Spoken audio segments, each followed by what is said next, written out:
A Bradesco Esportes FM apresenta O Negócio é Esporte, um bate-papo sobre o marketing esportivo, com Sérgio Carvalho e Alexandre Caralta.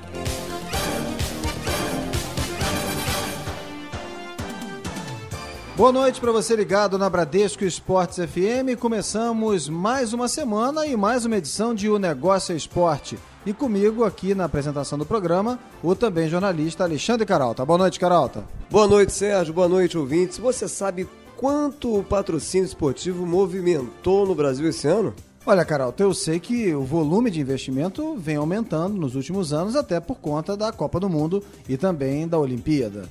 O patrocínio esportivo, ele move aproximadamente 3 bilhões de reais por ano e deve seguir em expansão pelo menos até 2016. Mas será que esse dinheiro é aplicado da forma mais adequada? Será que o retorno tem sido satisfatório? Como sair do lugar comum da exposição em uniformes?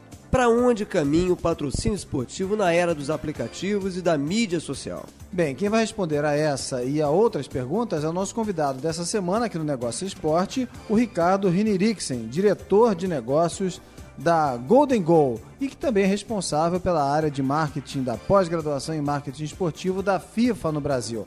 Ele esclarece, por exemplo, o impacto do rebaixamento do Vasco e do Fluminense na captação de patrocínios e também na valorização das respectivas marcas. Mas antes vamos a um rápido giro pelas novidades do marketing esportivo. Golão, golão, golão, golão! Golaços da semana, os negócios no mundo esportivo. Atento às jogadas do comércio virtual, o Boca Juniors modernizou o site e colocou no ar a nova loja na internet. A Boca eShop reúne 320 produtos licenciados entre camisas e acessórios para celular, relógios e o livro oficial que conta a história do clube argentino. Depois do Uruguai, foi a vez da Alemanha mandar recado ao Brasil. Mas, ao contrário dos sul-americanos, a Federação Alemã de Futebol estreita os laços com os brasileiros com um vídeo que mostra a expectativa em jogar a Copa do Mundo.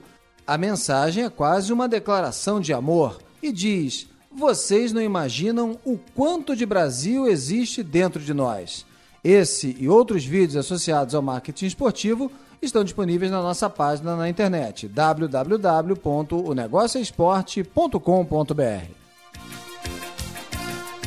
O camisa 10 da seleção brasileira ataca também no campo social. O Instituto Projeto Neymar Júnior fechou uma parceria com a Fundação do Barcelona para a inclusão de jovens por meio do esporte. O acordo prevê a implementação do Futebol.net, programa do clube catalão, que vai fornecer material esportivo e verba para o projeto do atacante em Praia Grande, São Paulo. Em contrapartida, Neymar vai participar de iniciativas da Fundação Barcelona pela América do Sul.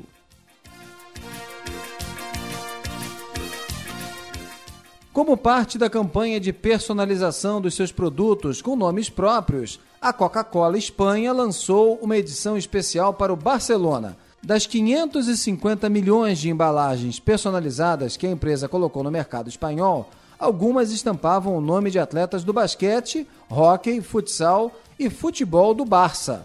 Entre esses nomes está o do brasileiro Marcelinho Huertas, armador da equipe de basquete catalã. Formado em administração pela Universidade Cândido Mendes, com especialização em finanças corporativas pelo IBMEC e em gestão de conhecimentos pela COP UFRJ e valor de negócios pela Universidade de Nova York, Ricardo Hinrichsen comanda há 1 ano os negócios da Golden Goal. Ricardo, que já trabalhou como diretor de desenvolvimento de negócios da Brunoro Sport Business e como vice-presidente de marketing do Flamengo, é o responsável pelo conteúdo de marketing esportivo do curso de pós-graduação oficial da FIFA aqui no Brasil. Ricardo, boa noite. É um prazer receber você aqui em mais uma edição de Negócio Esporte. Boa noite. Boa noite, Sérgio. Boa noite, Arauto. É um grande prazer para mim poder participar aqui. Eu que sou ouvinte, finalmente poder conversar com vocês. O prazer é todo meu. Nós que agradecemos, Ricardo. Olha, eu abro o nosso papo falando aqui de uma pesquisa recente da Portas Consultoria, em parceria com a Sport Par, que constatou que o patrocínio esportivo no país atinge 3 bilhões de reais por ano e pelo menos até 2016 deve continuar subindo aí numa média de 10% ao ano, né? Esse volume financeiro representativo faz com que cada decisão sobre patrocínio esportivo fique cada vez mais estratégica, exigindo um cuidado ainda maior, né, das empresas na hora de decidir, né, de escolher um clube ou um atleta para investir. Aí eu começo perguntando, né, o que as empresas precisam pesar na hora justamente de escolher esse patrocínio? Olha, a gente tem dois quadros, duas mudanças aí nesse mercado que são muito importantes e que transformaram o processo de tomada de decisão do patrocinador em algo muito mais difícil do que era até alguns anos atrás.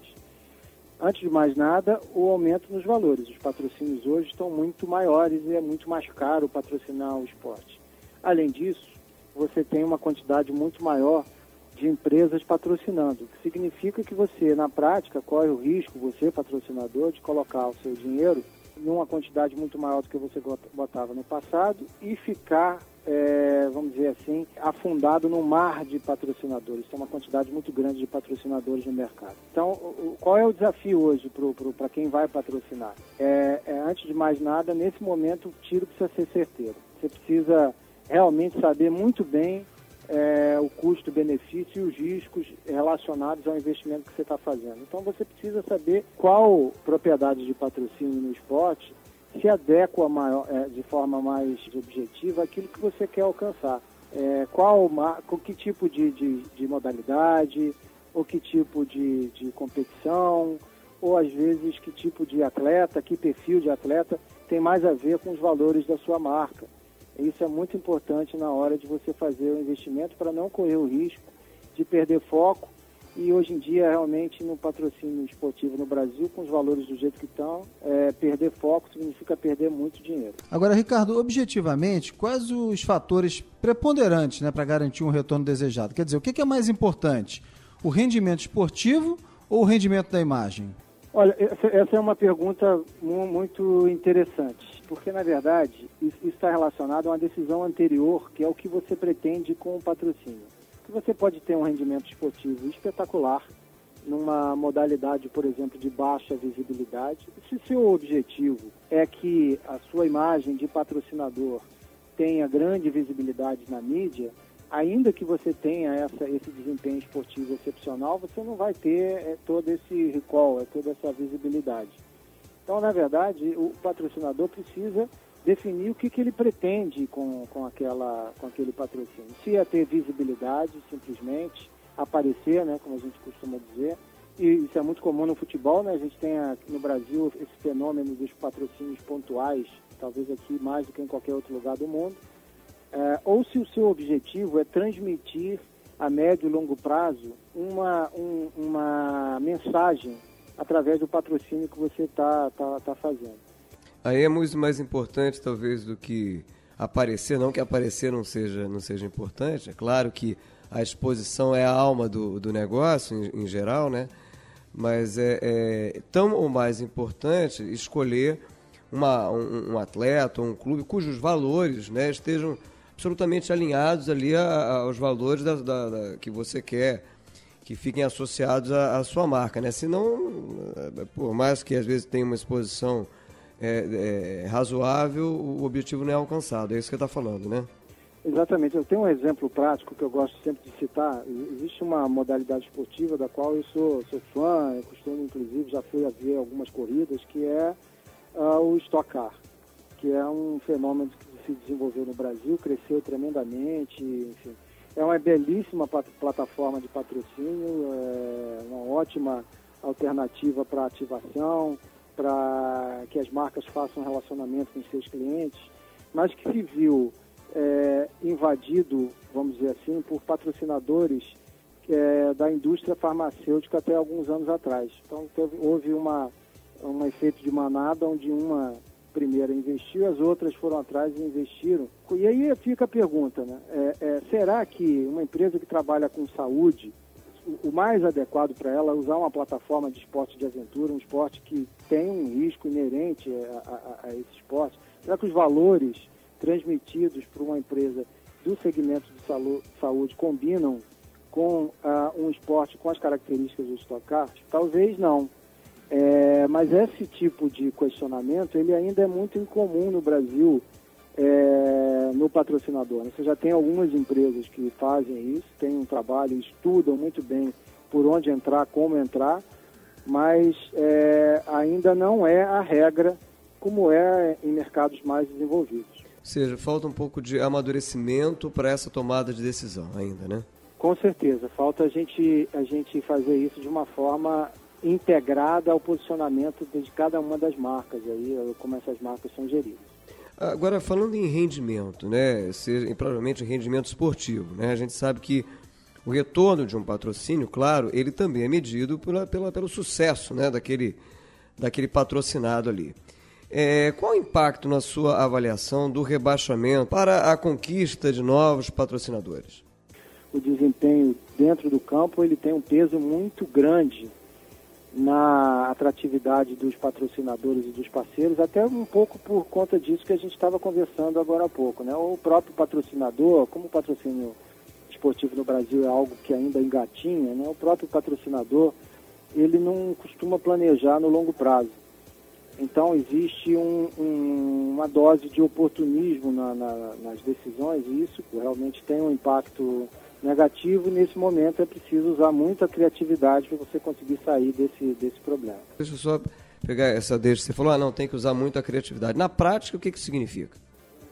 Bom, significa que você precisa resgatar o orgulho de torcer por esse clube, você precisa entender que marcas poderiam se beneficiar desse momento em que você está atravessando. Eu vou dar um exemplo aqui prático, que foi o rebaixamento do Corinthians, onde naquele momento o Corinthians tinha um patrocinador, que era uma empresa de eletrônicos, que decidiu utilizar aí uma cláusula do contrato que dava direito a ela de diminuir o valor do patrocínio caso o clube fosse rebaixado.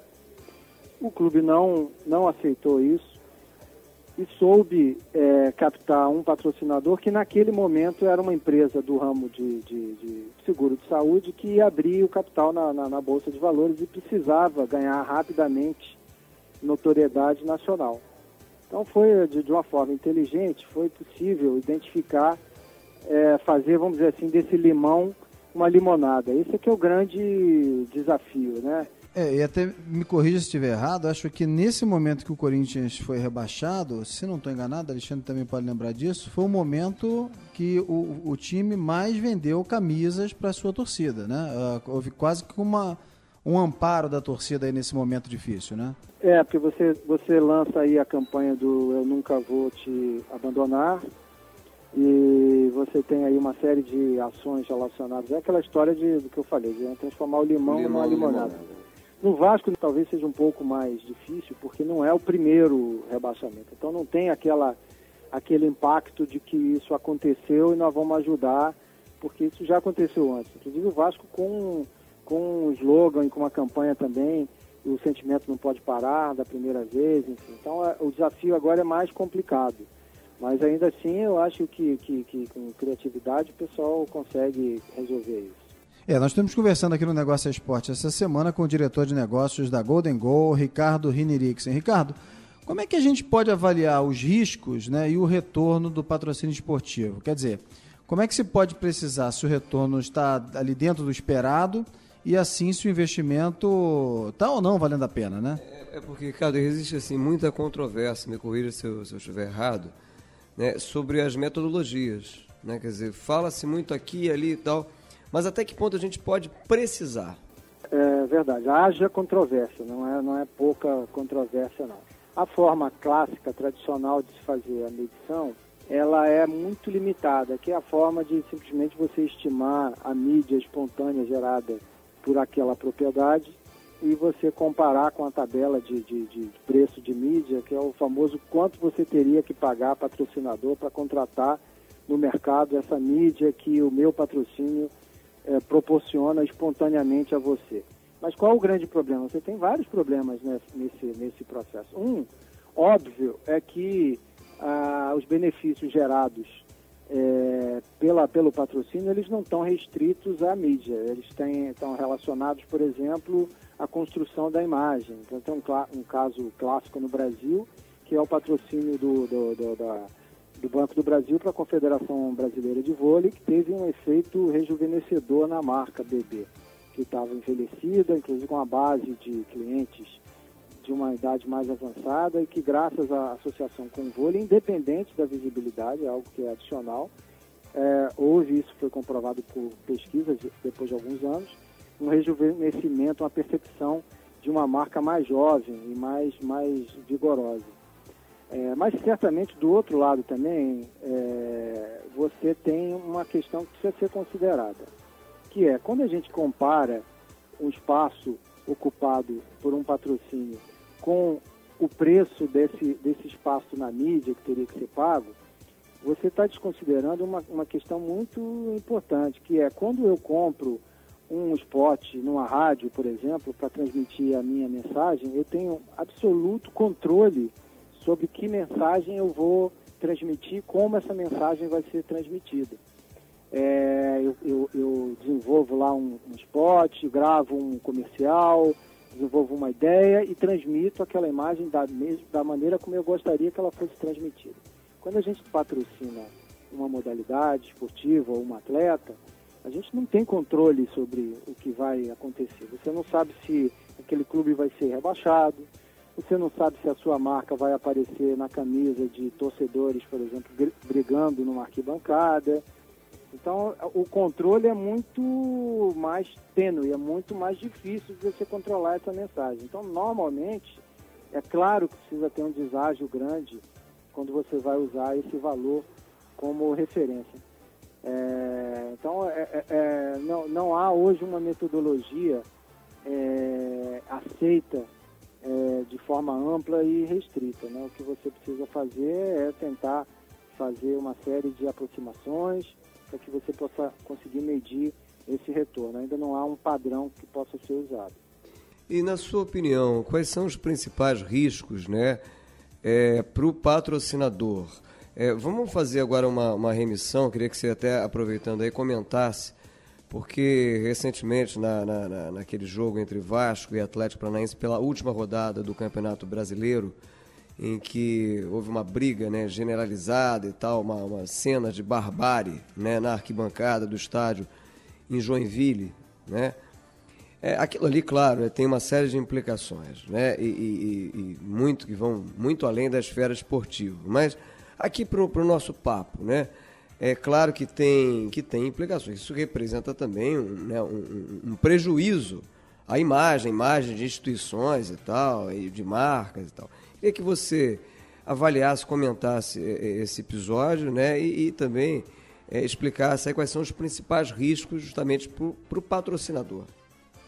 Os riscos são muito grandes.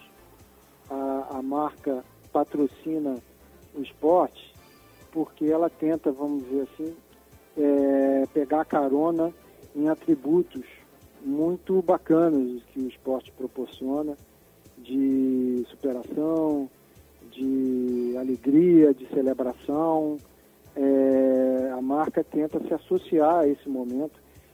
O patrocínio é uma forma, notadamente o patrocínio esportivo é uma forma muito interessante de você se associar na cabeça do teu consumidor a momentos importantes, a momentos de forte emoção que ele tem, sem a agressividade, a intrusividade que você tem na propaganda convencional, onde a propaganda aparece na sua cara, às vezes sem você pedir, né? Então o esporte te dá essa possibilidade. Agora, realmente você corre esse risco. Como você não tem controle, você não sabe muito bem o contexto de que isso vai acontecer, como isso vai se desdobrar. Então a gente tem diversos episódios. Esse episódio é um episódio muito ruim, né? Que você acaba se preparando e investindo para ter o seu nome, a sua marca associada a uma série de coisas positivas e valores positivos, e você acaba pegando carona numa situação muito ruim. Então realmente é um risco que o patrocinador acaba correndo. Muito bem, no Negócio Esporte dessa semana estamos conversando com o diretor de negócios da Golden Goal, Ricardo Riniriksen. Depois do intervalo, Ricardo, a gente vai falar um pouquinho sobre a questão dos laços emocionais com o consumidor, porque o torcedor, né, não importa de qual esporte seja, ele não é apenas um consumidor como de um produto qualquer, né? Ele tem um vínculo muito próximo, um vínculo emocional com o seu clube ou com o seu atleta, e é sobre isso que a gente vai falar daqui a pouquinho no próximo bloco, logo depois do intervalo, que é rapidinho, a gente volta já aqui pela Bradesco Esportes FM. Até já. Um pit stop. O negócio é esporte. Volta já na Bradesco Esportes FM. Na Bradesco Esportes FM, o negócio é esporte, com Sérgio Carvalho e Alexandre Caralta. De volta aqui na Bradesco Esportes FM com o Negócio é Esporte. O nosso convidado dessa semana aqui no programa é o diretor de negócios da Golden Goal, Ricardo Riniriksen. A gente já retoma o papo aqui com o Ricardo, mas antes vamos a um giro com as principais novidades do marketing esportivo. Circuito dos Negócios. Não perca o que vem por aí no marketing esportivo. Estão abertas as inscrições para o curso de Marketing Esportivo 2014 da ESPM em Porto Alegre. A iniciativa vai abordar as estratégias do marketing brasileiro para a Copa do próximo ano e as Olimpíadas em 2016, desde a organização das competições até a participação de empresas e torcedores. As aulas começam no dia 7 de janeiro. Já em São Paulo, a ESPM oferece o curso de Branding no Esporte. As aulas vão começar no dia 10 de fevereiro e vão abordar temas como identidade da marca, importância da gestão das marcas no cenário competitivo e o uso do esporte na construção de novos produtos e serviços. Os cronistas Francisco Dandão e Manuel Façanha lançam na próxima quinta-feira, em Rio Branco, capital do Acre, o livro Entrevistas e Memórias do Futebol. Patrocinada pelo empresário Manuel Maria Paim, a obra reúne entrevistas feitas com nomes que marcaram o futebol acreano e passagens importantes para o esporte local. Pouco depois de conquistar o tricampeonato da Copa do Brasil, o torcedor do Flamengo já pode acompanhar a trajetória do clube no conturbado ano de 2013 até a improvável conquista da competição nacional. Lançado hoje na Livraria da Travessa, no Leblon, na zona sul do Rio, o livro Da Lama ao Tri, de Arthur Mullenberg, traz divertidas caricaturas com os principais personagens do triunfo rubro-negro. O nosso convidado dessa semana aqui no Negócio é Esporte é o diretor de negócios da Golden Goal, Ricardo Riniriksen. Ricardo, hoje em dia, né, as empresas estão investindo em criar cada vez mais, né, laços emocionais com o consumidor. Talvez aí um grande exemplo disso seja a Apple, que arrebata fãs aí pelo mundo todo. Os consumidores chegam até a colar adesivo no carro, né? Vira quase que uma religião, né? Então as empresas vêm investindo nesse vínculo emocional com o consumidor, justamente para tornar cada vez mais o seu público fiel à marca, né? A gente sabe que o torcedor é um consumidor mais fiel ainda, né? No caso dos times de futebol. Como é que as marcas podem utilizar essa paixão ilimitada praticamente aí dos torcedores para torná-los também fiéis aos seus produtos? A fidelidade do torcedor, ela não se contesta, né? Então, não existe a possibilidade de você perder esse consumidor para um concorrente direto, como existe em outras indústrias. Mas isso não quer dizer que você não possa perder o consumidor. Esse consumidor pode deixar de comprar uma camisa e gastar o dinheiro comprando uma camisa genérica. Ou pode deixar de ir a um jogo e usar esse dinheiro para levar a esposa ao cinema. Quer dizer, você acaba competindo com outros produtos e não diretamente nesse caso, com o produto substituto imediato. Quer dizer, você não troca o objeto de consumo, mas consome menos. Mas consome outra coisa, vamos dizer assim. Não, pois e aí consome menos aquele objeto. O fato é que isso significa que as marcas não estão, elas não estão desobrigadas a investir, as marcas no futebol, na relação com o seu consumidor. Bem ao contrário, quer dizer, todas as grandes marcas do mundo, mesmo as mais bem trabalhadas, como a Apple, que você citou aí o exemplo, também a própria Coca-Cola, também outra que tem um case de tratamento de marca, todas elas investem pesado nesse relacionamento.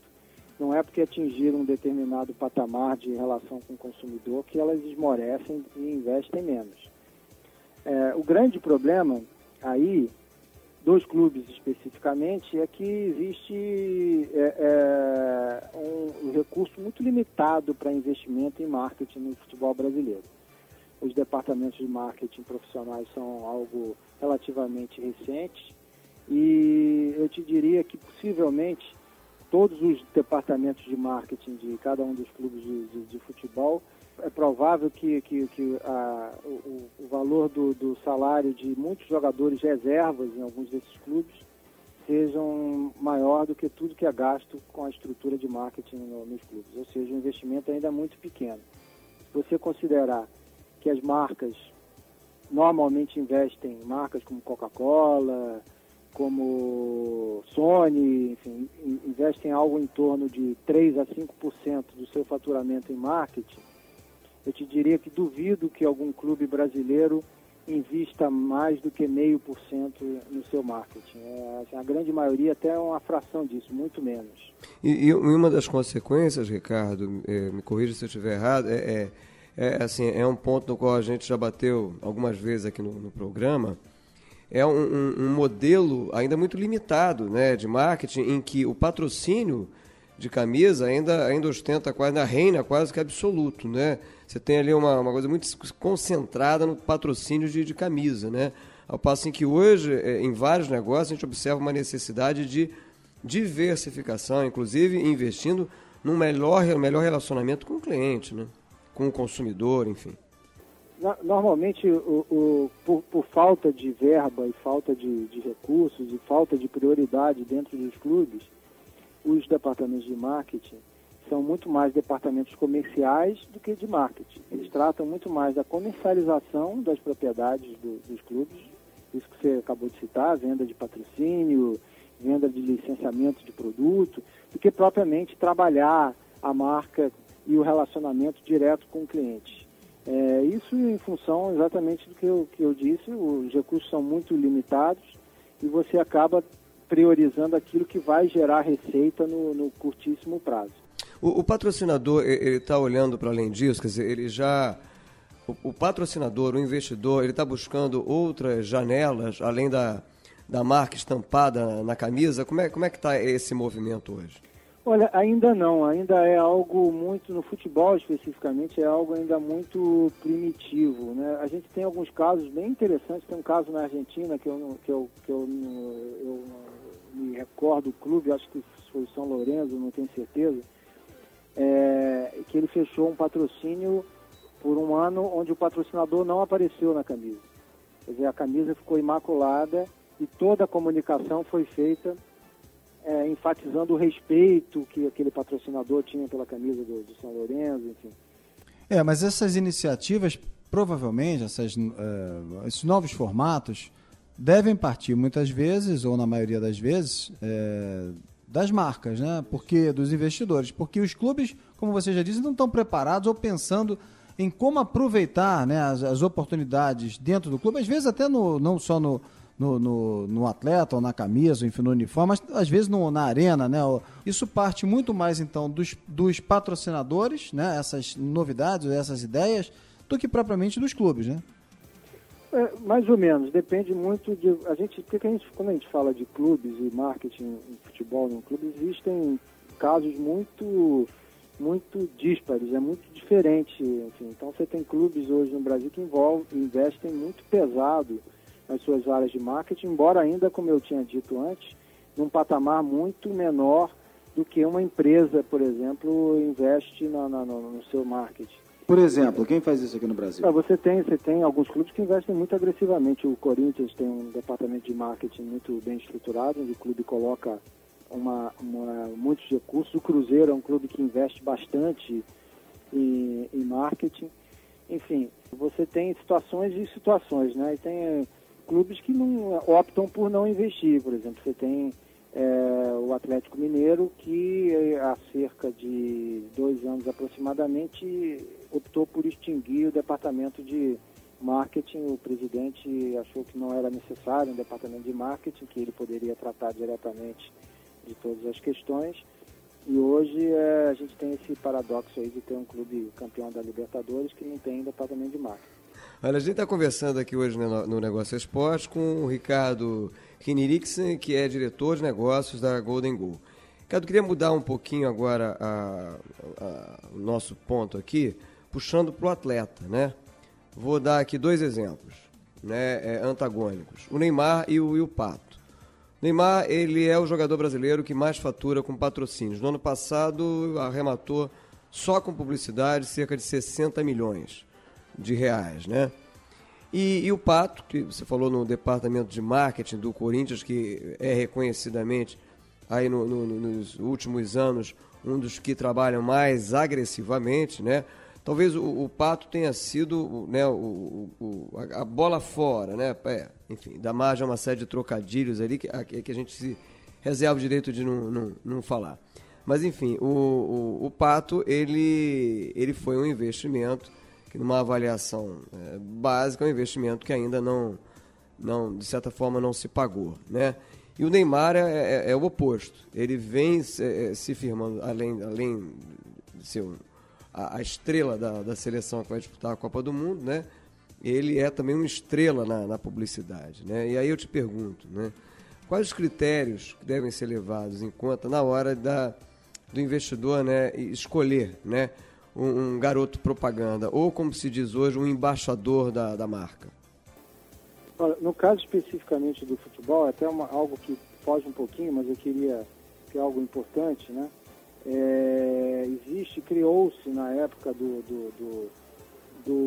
da contratação do Ronaldo pelo Corinthians essa falácia de que alguém pode ser contratado para uma equipe de futebol como uma contratação de marketing, e que às vezes o desempenho dentro de campo não é essencial. Isso não existe. Mas só um parênteses aqui, desculpa te cortar, só um parênteses para você emendar, né? Antes disso, né, a gente lembra do Túlio. Esse raciocínio, essa lógica, né, chegou a se pensar nisso na época em que o Túlio já não rendia mais tanto dentro de campo, mas ainda era uma figura muito, muito querida, muito, muito simpática e tal, que gerava ainda mídia e tal, muito espontâneo. E aí especulou-se que ele poderia ser contratado, sim, como um garoto propaganda, como uma peça de marketing. Quase que um porta-voz ali, porque o Túlio ele conseguia monopolizar a mídia ali, né? Mas numa equipe competitiva, num esporte de altíssima competitividade como o futebol hoje em dia, você não pode prescindir de ter 11 jogadores com totais condições, até porque senão isso se volta contra esse atleta, né? O Ronaldo foi um case de marketing bem sucedido enquanto ele teve em condições de entrar em campo e decidir e resolver as partidas. A partir do momento em que ele já não tinha mais essa condição, o case de marketing não pôde se manter, né? Enfim, eu me lembro de ter dado uma entrevista quando o Ronaldinho Gaúcho foi contratado pelo Flamengo, e a entrevista era muito com esse mote, né? Se do ponto de vista de marketing era uma boa contratação. Eu me lembro de ter dito que depende do desempenho dentro de campo. Se o desempenho dentro de campo for aquilo que a gente espera dele, ou o futebol que ele tem potencial de jogar, com certeza vai ser um excelente projeto de marketing. Agora, se não for, não há marketing que consiga segurar e consiga justificar, e os produtos não vendem, os patrocinadores não vêm, enfim, não tem mágica nesse aspecto. Agora, aproveitando um pouquinho do que o Alexandre aqui estava falando sobre o Túlio, né? Não basta ter só, como a gente diz, né, apelo de mídia, né? Mas também é essencial que o atleta tenha uma identificação com a marca. Eu digo o seguinte, ele consumir ou ter realmente uma proximidade com aquele produto, porque às vezes a gente vê atletas que são patrocinados, né, por vamos falar, uma marca de automóvel, né? Mas faz menção depois do gol a outra marca de automóvel. Quer dizer, isso não é importante também, essa identificação com a marca, e até pela questão do perfil mesmo dele, né? Não, com certeza, é sempre muito importante, por isso que a gente recomenda sempre, essa é uma recomendação forte que eu sempre faço, né? É que as empresas que vão investir procurem planejar antes, entender. Hoje em dia a gente vive um momento onde todas as grandes empresas brasileiras já fizeram um trabalho de branding internamente. Elas já sabem quanto vale suas marcas, elas já sabem quais são os atributos dessa marca, o que elas querem trabalhar, que tipo de mensagem elas querem passar para o seu consumidor. Isso tudo já está pronto. É uma questão de tentar entender do lado de cá, dentre as diversas propriedades que o esporte oferece, atletas, campeonatos, equipes, modalidades, e dentro de cada uma dessas categorias, várias alternativas diferentes, qual se adapta melhor àquela marca. Então, uma marca, e não é que um atleta seja melhor do que o outro, ou seja positivo, ou o outro seja negativo. Às vezes você tem uma marca, tem um atleta, por exemplo, que é um pouco mais contestador, é um pouco mais rebelde no bom sentido, e ele vai combinar mais com uma marca e um produto que tem mais esse perfil. É importante tentar fazer essa adequação, né? E para que a coisa dê certo e dê liga, né? A gente está conversando no Negócio Esporte hoje com o Ricardo Rinirixen, que é diretor de negócios da Golden Goal. Ricardo, aproveitando, você falou em propriedades, em diferentes modalidades para se investir, né, no mercado esportivo. Eu gostaria então que você explicasse para o ouvinte um pouco essas diferenças, né, entre as categorias, né, digamos assim, de parcerias de negócios, né, patrocinador master, apoiador, financiador, né? E já emendasse assim, qual a importância do patrocinador master, por exemplo, como a Unimed no Fluminense, BMG no Atlético Mineiro, Caixa no Corinthians, para o mercado do futebol?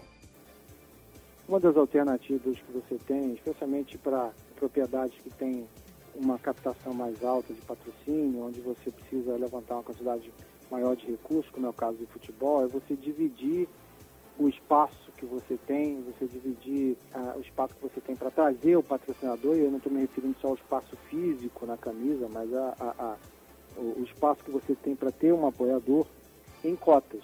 A cota master é a cota de maior visibilidade, é aquela que aparece com mais destaque na camisa, obviamente é aquela que tem um preço maior, mas isso, a possibilidade de você dividir em cotas, te dá a chance de você trabalhar cotas menores e você ter patrocinadores que não sejam concorrentes diretos desse primeiro patrocinador em outros segmentos.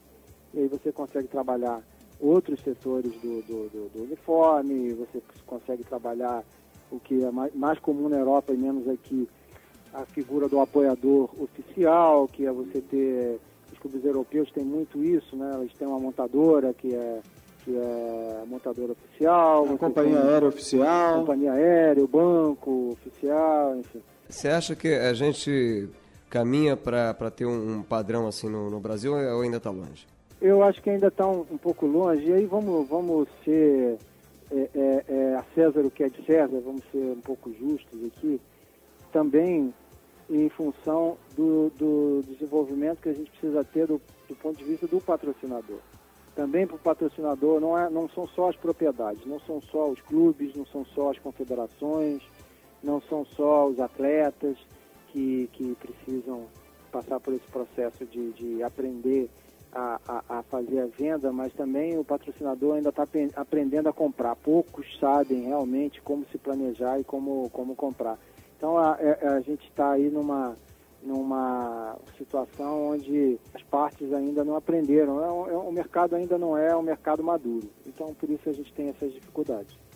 A gente vai continuar o nosso bate-papo com o Ricardo Rinirixen, que é diretor de negócios da Golden Goal, logo depois do intervalo, falando inclusive num assunto que a gente tocou já rapidamente aqui no primeiro bloco do programa, que é a questão do patrocínio pontual. Mas o Ricardo vai falar sobre isso daqui a pouquinho, logo depois do intervalo. A gente faz aqui uma pausa no nosso programa e já voltamos com o Negócio Esporte aqui pela Bradesco Esportes FM. Não sai daí que o intervalo é rapidinho, a gente volta já. Um pit stop. O Negócio é Esporte volta já na Bradesco Esportes FM.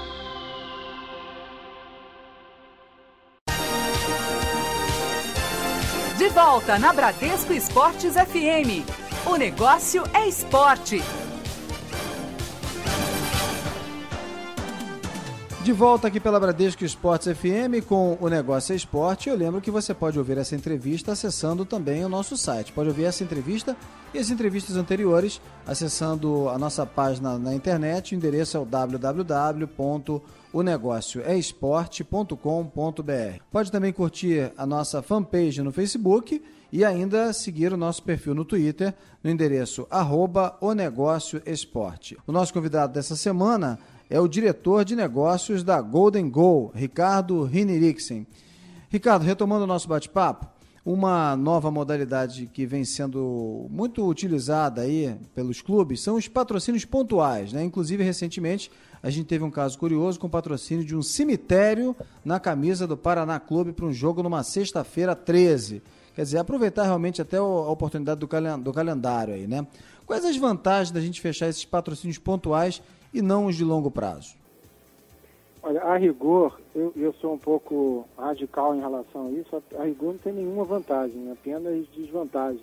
Na verdade, o patrocínio pontual ele é uma excrescência do modelo atual que a gente vive no patrocínio esportivo do Brasil, ou seja, algo ainda muito incipiente. Porque isso a médio e longo prazo não gera retorno para o patrocinador. O patrocinador não vai, a gente não vai lembrar quem é essa empresa que patrocinou o Paraná. A gente vai lembrar no dia seguinte, depois a gente não lembra mais. E para o clube também é algo que desvaloriza a camisa no longo prazo. É claro que é mais fácil falar do que fazer, né? A gente passa situações, às vezes, nos clubes, e que a gente precisa fazer, precisa botar o dinheiro para dentro. O fato é que não tem nada de positivo, é algo que, a rigor, é negativo e é um indicador ruim do desenvolvimento do mercado.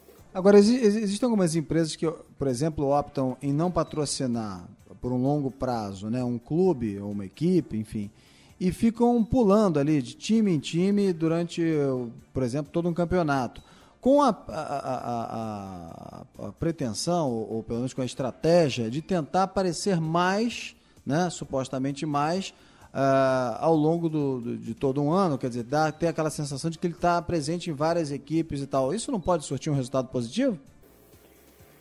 Não, assim, o que a gente tem no Brasil, a gente teve em alguns momentos, determinadas empresas que entraram na camisa de vários clubes ao mesmo tempo, ficaram por um período e saíram. A gente teve no passado um banco, mas de forma mais agressiva. Atualmente a gente tem outro. E isso não é algo positivo, a não ser que se mantenha no médio e no longo prazo. Né? O torcedor não consegue associar o nome e a imagem de um patrocinador, seu clube, num patrocínio de um ano. É necessário que você trabalhe isso pelo menos uns 3 anos. O problema que a gente tem hoje é dificuldade das empresas em se planejar para fazer esses investimentos. Tem aí algo que talvez ajude a mudar isso, que é algo inédito no Brasil, que são os contratos de naming rights das novas arenas. Alguns já começaram a ser fechados, que são necessariamente contratos superiores a 5 anos, alguns superiores a 10 anos.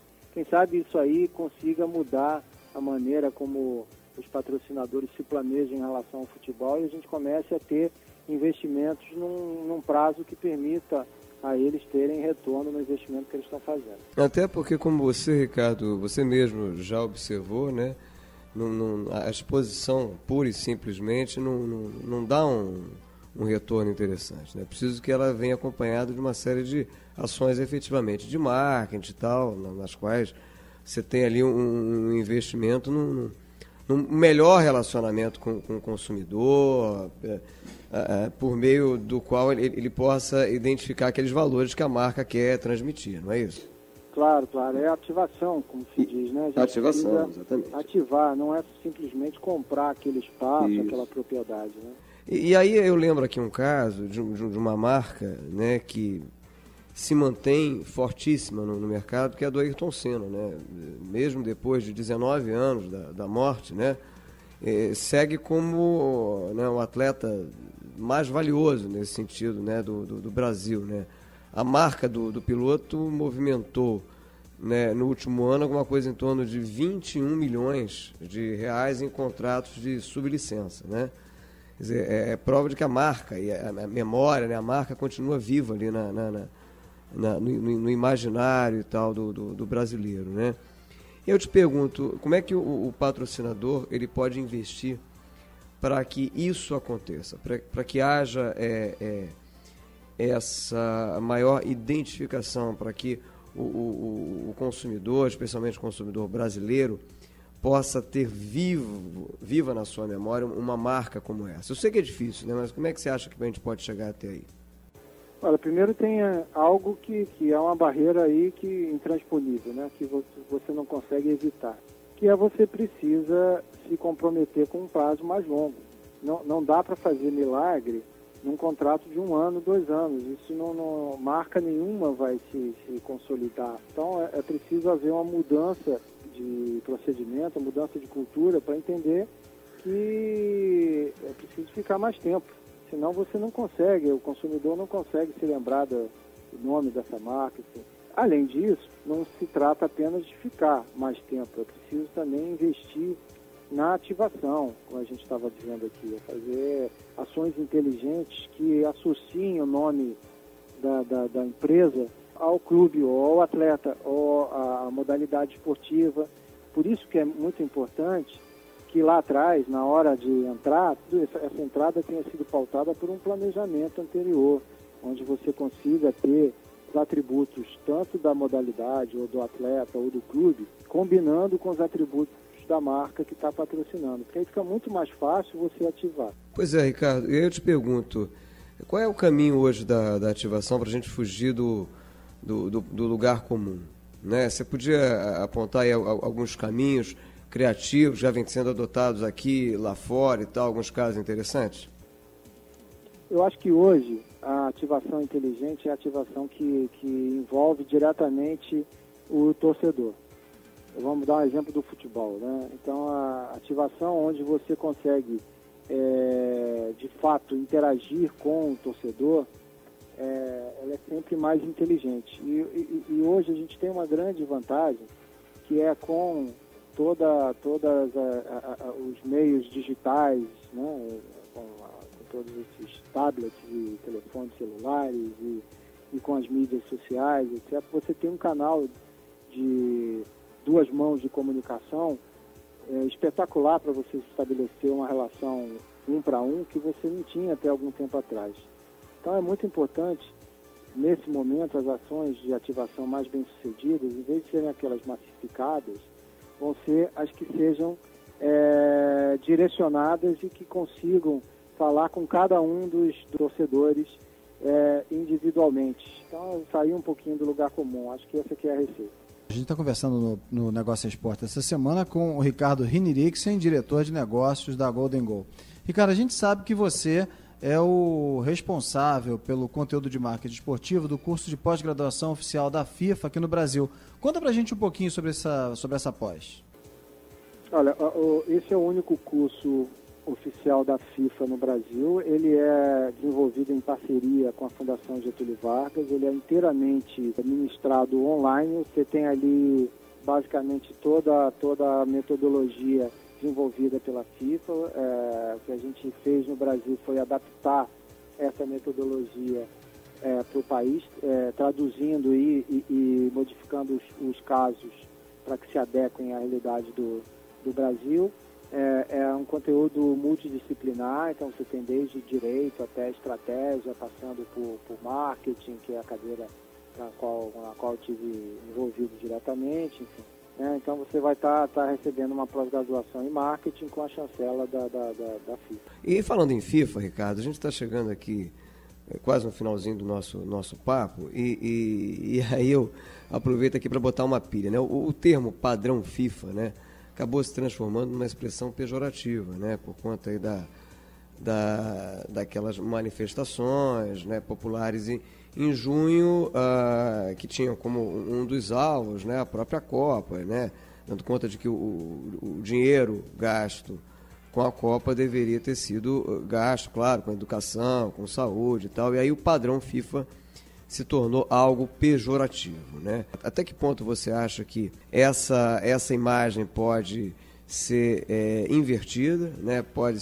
O padrão FIFA pode efetivamente se tornar novamente positivo, como sinônimo de competência, né? de alto padrão de serviço e tal, né? Como é que pode virar esse jogo, ou não, ou se isso, de certa forma, pode sim atrapalhar um pouco a imagem dos patrocinadores no Mundial? Eu acho sim, eu acho que não é negativo, né? Eu acho que o negativo é a comparação da qualidade dos serviços oferecidos à população em outras áreas com o padrão FIFA. Quer dizer, não é o padrão FIFA que é negativo. O que é negativo é a falta do padrão FIFA no resto. A falta do padrão de FIFA nos hospitais, nas escolas. O padrão continua sendo de excelência, né? Então, eu não vejo ele se transformando em algo pejorativo. O pejorativo é a comparação, né?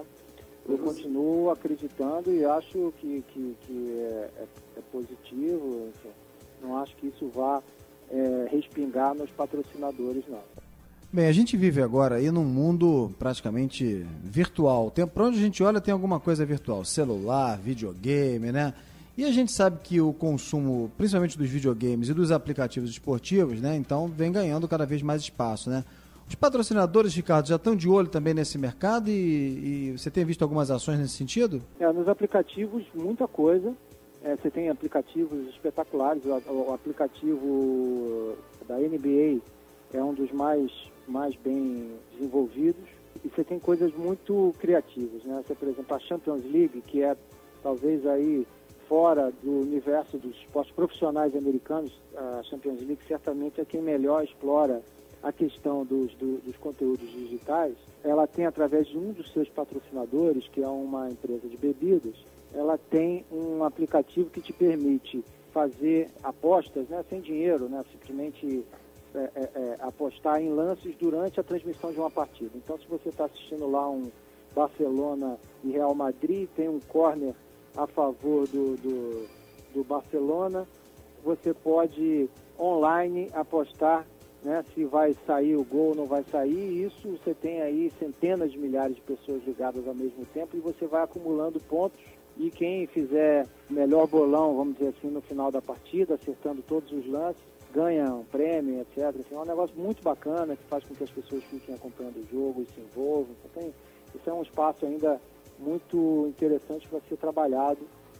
E para variar, a gente ainda está um pouco atrasado. É verdade. O nosso convidado essa semana no Negócio Esporte é o Ricardo Hinrichsen, diretor de negócios da Golden Goal. E nós estamos chegando agora no momento da nosso...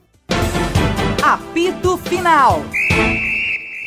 E no nosso apito final de hoje, com o Ricardo Hinrichsen, diretor de negócios da Golden Goal, eu começo perguntando a você, Ricardo, sobre uma jogada de mestre.